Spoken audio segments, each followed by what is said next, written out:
자신의 자녀를 왕의 DNA를 가진 아이라고 표현한 편지를 교사에게 전달해 논란이 된 교육부 사무관이 교감에게도 갑질을 한 것으로 보이는 정황이 새롭게 드러났습니다.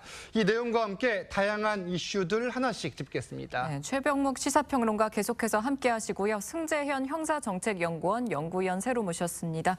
안녕하세요. 안녕하세요. 자, 일단 TV조선이 보도한 내용입니다. 이 논란이 된 교육부 사무관 A씨가 이 자녀의 학교 교감에게 아이를 위해 교육과정을 바꾸라 뭐 이런 취지의 요구를 했던 것으로 전해져요. 그렇죠. 지금 이 교사의 교사를 이어받은 다른 교사한테 그런 식으로 얘기를 했다 하는 게 그 녹음 파일에 드러났어요. 예. 교육 과정을 바꾸라는 게 무슨 얘기냐면 이제 자기 아이에 맞춰서 좀 그 교육 내용을 좀 바꾸라는 얘기죠. 근데 이제 저게 교육부 사무관의 어떤 일종의 갑질이라고 우리가 충분히 교육부는 그런 초중등 교육에 대한 정책을 설립하는 그런 권한을 가지고 있잖아요. 예. 그렇기 때문에 충분히 그렇게 갑질이라고 우리가 평가할 수 있는 대목이다 이렇게 생각합니다. 네, 그런데 이번 파문이 커지면서 어제 장상윤 교육부 차관이 공개 사과를 했고요. 해당 교육부 사무관은 시민단체로부터 직권남용 등의 혐의로 고발당한 상태입니다.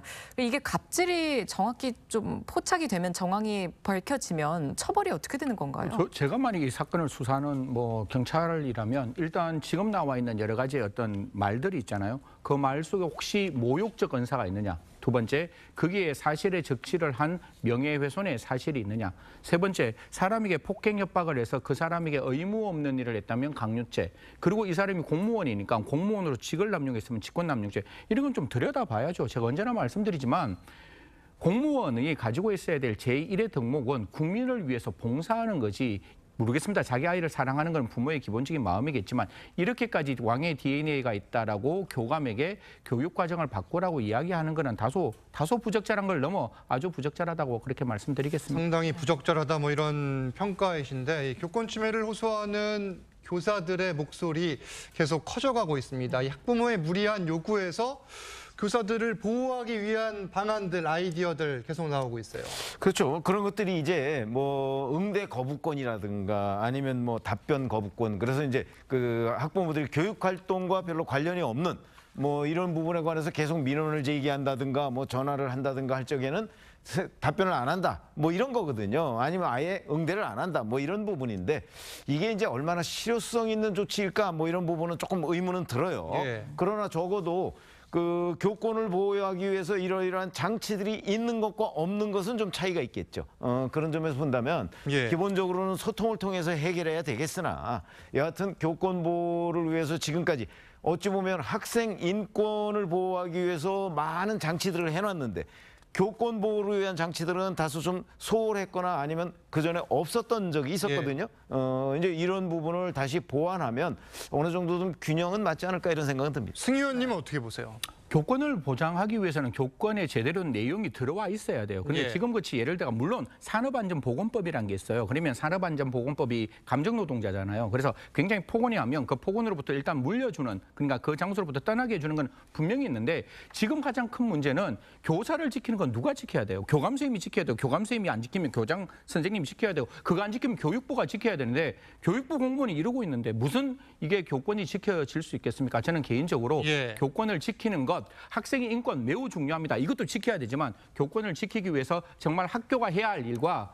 교육부가 해야 할 일이 무엇인지를 명확하게 알았으면 좋겠다는 말씀드리겠습니다. 알겠습니다. 다음 내용 찍겠습니다.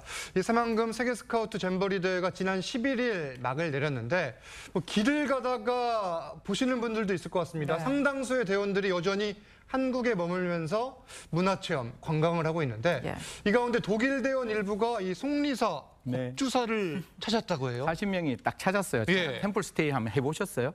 아직 못 해봤습니다. 한번 해보십시오. 예. 스님하고 대화할 때가 있어요. 스님이 세상을 이렇게 살아야 된다. 젊은이여 꿈을 가져라 이런 예. 얘기를 하는데 네. 한쪽 손을 딱 들었는 거예요. 나 어떻게 스님 되면 돼요? 어떻게 하면 스님 되죠? 이렇게 갑자기요? 예, 예. 이야기하니까 그 소년이 이런 이야기를 했답니다. 자기가 생각할 때는 남을 위해서 사는 스님의 모습이 자기에는 너무 큰 감동이 되어서 스님이 되고 싶다. 그러니까 머리를 깎아주세요. 이렇게 얘기하니까 선임이 깜짝 놀랐는 거예요.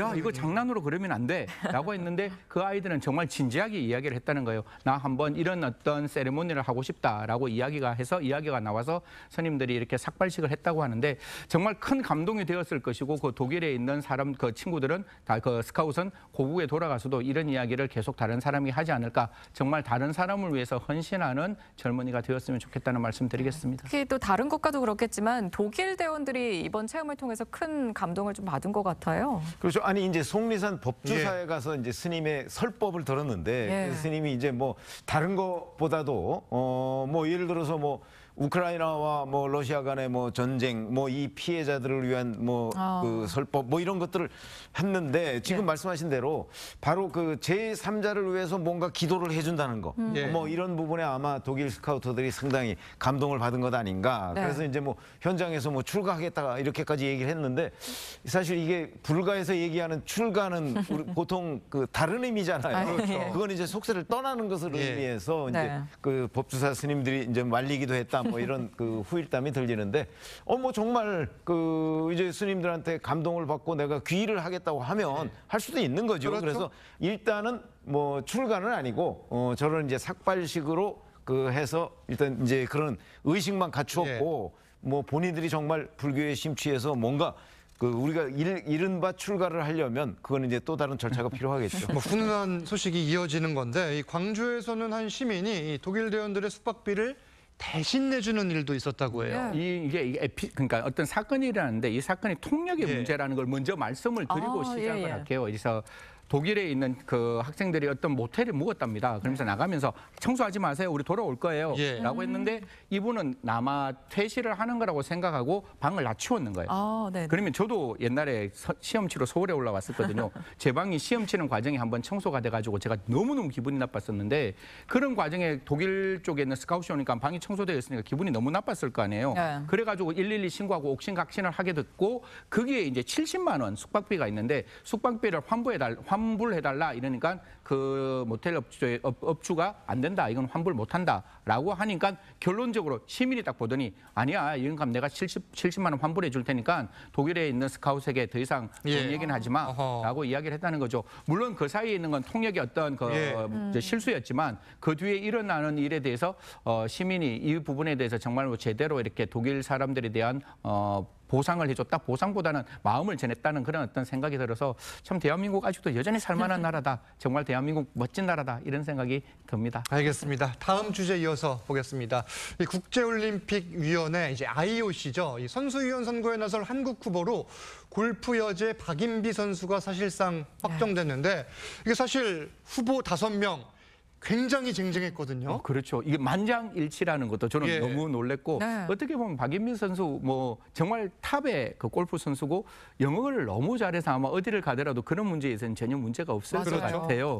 그리고 우리나라 같은 경우에는 지금 이제 3명의 이제 IOC의 이제 선수위원이 있었는데 지금 요 전에 지금 있는 선수가 아마 파리 올림픽 때 이제 그만 이제 유승민 선수가 이제 기간이 끝나니까 박인비 선수가 이제 간다고 이야기를 하는데 정말 이 뒤에 있는 일도 일사천리로 잘 해결돼서 정말 선수위원으로 좀 이렇게 당선되었다는 쾌보가 나왔으면 좋겠습니다. 이번 IOC 선수위원 한국 후보에는 박인비 선수를 비롯해서 여자 배구계 월드클래스 김연경 선수와 20년 국가대표 경력의 사격 선수죠. 진종호 선수 등 정말 내로라 하는 스포츠 스타들이 도전장을 내밀었습니다. 지난 10일에 있었던 후보자 면접 당시 모습 함께 보고 오시죠.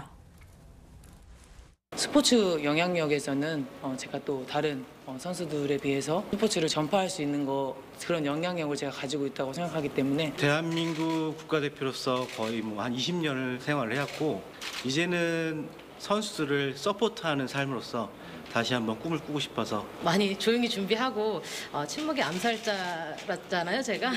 네, 그래서 좀 조용히 열심히 공부에 매진했었고 목표가 주어지면 정말 집요하게 해내는 그런 마인드가 있거든요.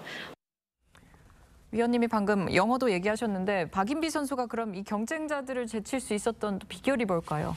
사실은 이 그 후보 위원들이 다 그 종목이 달라요. 네. 그래서 이 그냥 객관적으로 놓고 평가하기가 쉽지 좀 않았을 것이다. 맞습니다. 이랬는데 저기에 사실은 본인 그 소개하는 뭐 이런 것들이 있거든요. 면접 네. 같은 거. 거기에서 이제 가장 많이 보는 것이 이게 어차피 우리가 후보를 확정하고 나면은 이제 그 다른 나라 선수들을 상대로 선거운동을 해야 돼요. 네. 근데 선거운동할 때 가장 필요한 게 뭐겠어요? 역시 언어지요. 그렇죠. 근데 이제 언어 같은 경우는 영어나 프랑스어 정도가 굉장히 중요하다고 하거든요. 박인비 선수는 아마 중학교 때 그 미국에 그 갔죠. 그러니까 지금 몇십 년 동안을 영어를 하고 있었기 때문에 예. 다른 선수들에 비해서는 영어가 탁월하다. 그러니까 소통이 잘 된다. 거기다 본인이 또 내가 그 다른 선수들보다 더 열심히 선거운동을 하겠다 하는 예. 의지를 보였기 때문에 아마 그런 부분이 평가받은 것 아닌가 싶습니다. 자, 이제 선수위원 선거에 나설 텐데 네. 어떻게 전망하십니까? 되어야죠. 아니 되어야 하고 될 거라는 확신을 하죠. 될 거다. 예, 예. 대한민국 국민이 그거 확신 없으면 안 되지 않을까요? 물론 그 16명 중에 이제 4명이 뽑혀서 4대 1의 경쟁은 분명합니다. 그리고 다른 나라에 있는 선수들도 굉장히 탁월하고 그다음에 그 나라의 어떤 대표성을 가지고 있다라고 생각하지만 대한민국 지금까지 우리 김대성 그다음에 유승민 선수가 했었기 때문에 문대성 선수. 예, 문대성 선수 죄송합니다. 유승민 선수가 했기 때문에 지금 다시 한번 박인비 선수가 선수위원이 되기를 저도 두 손 모아 기도하도록 하겠습니다. 알겠습니다. 두 분과는 여기서 인사 나누겠습니다. 네. 감사합니다. 네. 감사합니다. 감사합니다.